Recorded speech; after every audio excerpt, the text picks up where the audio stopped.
Hello friends, welcome to India Online Tax IoT. Please subscribe our channel and press bell icon for notifications. दोस्तों आज हम देखेंगे GST 2B जो 29 अगस्त 2020 को GST department ने GST के पोर्टल पे लाइव किया था। इसे हम देखेंगे फुल डिटेल्स में और इसमें वेरियस प्रोविजन है जो इसके समरी और टेबल के रूप में दिए गए हैं। तो आइए देखते हैं कि जीएसटी 2B क्या है। दोस्तों ये जो इंडिया ऑनलाइन टैक्स है ये फेसबुक, इंस्टाग्राम, ट्विटर, लिंक्डइन और टेलीग्राम पे भी अवेलेबल है। प्लीज़ इसे फॉलो करें और हमारी इस पेजेस को लाइक करें। Disclaimer, this video is only for educational purpose, we are not giving you advice, hence before comply you should consult with your consultant.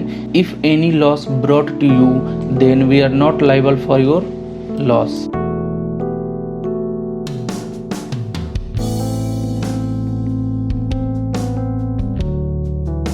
दोस्तों आइए देखते हैं new form GST 2B practically कैसे फाइल होगा, इसमें किस तरीके से डेटा दिखते हैं और हर एक कॉलम का, हर एक रो का क्या मतलब है। तो एक एक करके हम प्रैक्टिकली डिस्कस करेंगे the new form GST 2B under GST filing system. दोस्तों ये जो जीएसटी 2B अवेलेबल है ना, वो जुलाई 2020 से अवेलेबल हो गया था। जहां पहले जीएसटी 3B दिखता था वहां अब जीएसटी 2B दिखना शुरू हो गया है और जीएसटी 2B यहां से खिसक के यहां आ गया है और जीएसटी 3B यहां शो होने लगा है। दोस्तों जैसा कि आप लोग जानते हैं कि जीएसटी 2B एक आईटीसी का समरी है। तो आइए देखते हैं कि इस समरी में कौन कौन से टेबल हैं और इनके कौन से हेडिंग्स हैं। तो सबसे पहले जो है वो आईटीसी अवेलेबल है। आईटीसी अवेलेबल के बाद हम देखेंगे कि आईटीसी नॉट अवेलेबल कौन से हैं और इसमें कौन से आईटीसी अवेलेबल नहीं होंगे, यानी कि आपको किस इनपुट का क्रेडिट मिलेगा और किस इनपुट का क्रेडिट आपको लेने का कोई राइट नहीं है, वो इनएलिजिबल है। तो एक एक करके हम डिटेल में देखते हैं। दोस्तों यहाँ पे है एक एक्सपेंड ऑल, ये जो पार्ट ए और पार्ट बी है ना, ये हम नेक्स्ट स्लाइड में इसका डिटेल देखेंगे। तो आइए समरी देखते हैं। पार्ट ए में जो है वो आईटीसी अवेलेबल का है और पार्ट बी में जो है वो आईटीसी रिवर्सल का है। मतलब जो भी आईटीसी आपको अवेलेबल होगा 1, 2 और 3 और 4 में दिखना शुरू हो जाएगा। ये इंपोर्ट ऑफ गुड्स हम जो जीएसटी 3B में सबसे पहले लेते हैं, part A of GST 2B में ये सबसे लास्ट में दिया गया है। ये नॉर्मल आईटीसी है और ये inward supplies from ISD input service distributor का इनवर्ड सप्लाईज है और ये है inward supplies liable for reverse charge. जो भी आपने रिवर्स चार्ज पे टैक्स पे किया है तो उसका इनपुट यहाँ पे दिखना शुरू हो जाएगा जीएसटी 2B में। क्योंकि आपको पता है जो रिवर्स चार्ज पे आपने आउटपुट लायबिलिटी पे की है वो कैश बेसिस पे मिलता है, यानी कि जिस महीने में पे किया है उस महीने में ही आप एलिजिबल होते हैं आईटीसी आरसीएम लेने के लिए। दोस्तों डिटेल्ड ऑफ एक्सपेंड ऑल, जो पहले एक्सपेंड ऑल था यहाँ पे लिखा हुआ, उसका एक पार्ट ए में जो भी डिटेल है उसको हम डिटेल में देखते हैं कि जीएसटी 2B में क्या है। पार्ट ए का जो पहला पॉइंट है उसमें ऑल अदर आईटीसी, यानी ये नॉर्मल आईटीसी है। B2B invoice, B2B debit note, B2B invoice amendment and B2B debit note amendment. उसके बाद से जो सेकेंड पॉइंट है वो इनवर्ड सप्लाईज फ्रॉम आईएसडी, जो इनपुट सर्विस डिस्ट्रीब्यूटर का इनवॉइस है और इनवॉइस अमेंडमेंट है वो यहाँ पे शो होना शुरू हो जाएगा तीनों हेड में। तो तीसरा पॉइंट है वो ये है inward supplies liable for reverse charge. जो भी रिवर्स चार्ज में आपने आउटपुट लायबिलिटी पे किया है वो B2B इनवॉइस, डेबिट नोट हो, इनवॉइस अमेंडमेंट हो या डेबिट नोट अमेंडमेंट हो, इस वाले कॉलम में दिखने शुरू हो जाएंगे। दोस्तों एक्सपेंड ऑल में आईटीसी अवेलेबल का जो चौथा पार्ट है पार्ट ए का, उसमें इंपोर्ट ऑफ गुड्स है। जो भी इंपोर्ट ऑफ गुड्स आपने किया है उसका इनपुट यहाँ पे दिखना शुरू हो जाएगा। इसमें import of goods from overseas, इसका amendment, import of goods from SEZ और इसका अमेंडमेंट यहाँ पे इस कॉलम में शो होना शुरू हो जाएगा। दोस्तों अब आइए देखते हैं जो आईटीसी अवेलेबल था उसका एक्सपेंड ऑल और पार्ट बी में क्या लिखा हुआ है। Part B is a summary of ITC reversal in form GST 2B। दोस्तों पार्ट बी में बेसिकली जो हम जीएसटी 3B में इनपुट रिवर्स करते हैं ना, जो क्रेडिट नोट होता है जीएसटी 3B में, उसका यहाँ पे आईटीसी रिवर्सल का पूरा डिटेल आने लगेगा। जो B2B credit note, B2B credit note amendment, B2B credit note reverse charge, B2B credit note reverse charge amendment and ISD credit note and ISD credit note amendment. ये IGST, CGST, SGST और यहाँ पे शेष होता है।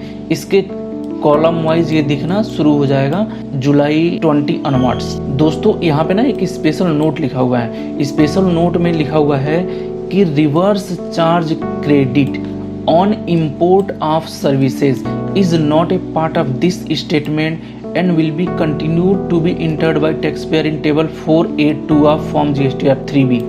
दोस्तों आपको पता होगा कोई भी सर्विसेज हम इंपोर्ट करते हैं ना, तो उस इंपोर्ट ऑफ सर्विसेज पे टैक्स नहीं लगता, लेकिन रिसिपिएंट ऑफ सर्विसेज को रिवर्स चार्ज मेथड से आउटपुट लायबिलिटी कैलकुलेट करना होता है और गवर्नमेंट को जमा कराना होता है। और जो भी हम रिवर्स चार्ज के अंतर्गत आउटपुट जमा कराते हैं गवर्नमेंट को, उसका हमें क्रेडिट मिलता है। तो ये जो क्रेडिट है इंपोर्ट ऑफ सर्विसेज पे RCM वाला, वो GSTR 2B में अवेलेबल यानी रिफ्लेक्ट नहीं होगा और टैक्स पेयर को नॉर्मल जैसे पहले करते थे वैसे ही टेबल नंबर 482 में फॉर्म 3B में हमें फिट करना होगा। दोस्तों अभी तक हमने देखा था GSTR 2B के समरी में ITC अवेलेबल, लेकिन अब GSTR 2B में देखेंगे ITC नॉट अवेलेबल, यानी कि कौन कौन से ऐसे ITC हैं जो अवेलेबल नहीं होंगे। तो इसके हम प्रोविज़न भी देखेंगे और देखेंगे एक एग्जाम्पल के थ्रू कि कौन से ITC अवेलेबल नहीं होंगे। तो इसमें भी हेडिंग है और एक्सपेंड ऑल है, इसमें भी पार्ट ए है एंड पार्ट बी है।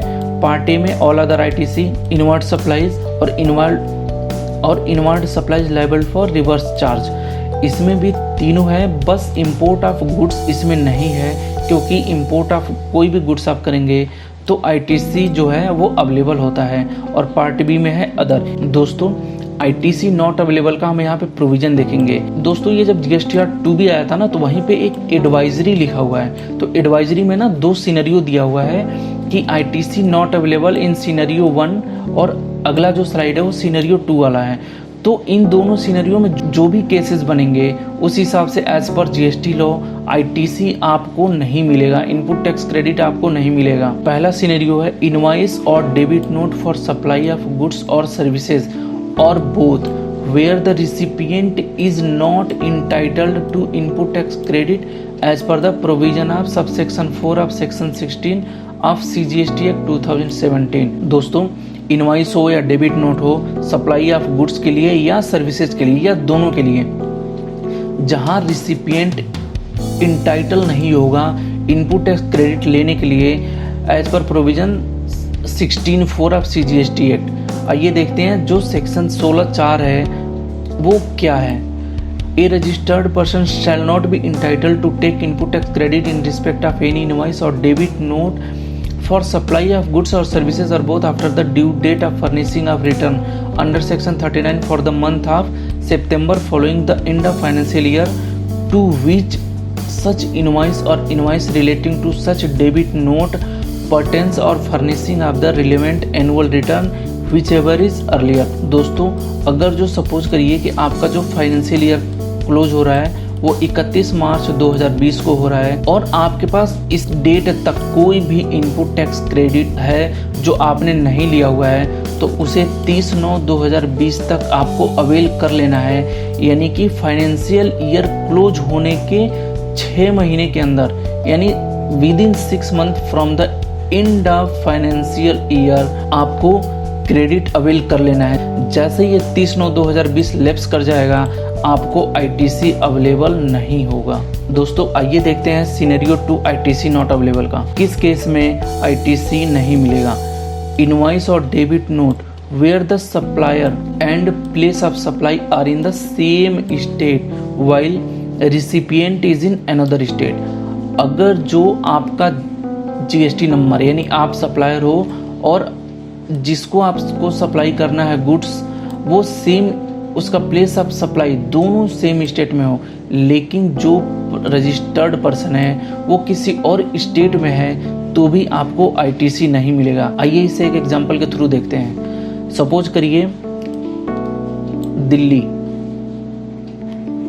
और हरियाणा, और ये भी दिल्ली में है, तो जो दिल्ली का सप्लायर है वो इनवॉइस या डेबिट नोट जो रेज कर रहा है और उस गुड्स को या सर्विसेज को जो सप्लाई कर रहा है उसका प्लेस ऑफ सप्लाई भी दिल्ली है, लेकिन जो ये रिसिपिएंट है उस गुड्स या सर्विसेज का वो हरियाणा में रजिस्टर्ड है।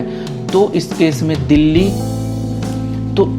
में दिल्ली और ये जो प्लेस ऑफ सप्लाई है वो जो दोनों दिल्ली हैं, तो ये सेम स्टेट हो गया, लेकिन ये जो रजिस्टर्ड पर्सन है जो रिसीट कर रहा है गुड्स या सर्विसेज वो हरियाणा में रजिस्टर्ड है, तो भी इस केस में आपको आईटीसी अवेलेबल नहीं होगा। तो ये जीएसटीआर 2B में अगर जो ये केस आपके ऊपर फॉलो होता है तो आईटीसी नॉट अवेलेबल में ये शो होने लगेगा जीएसटीआर 2B में।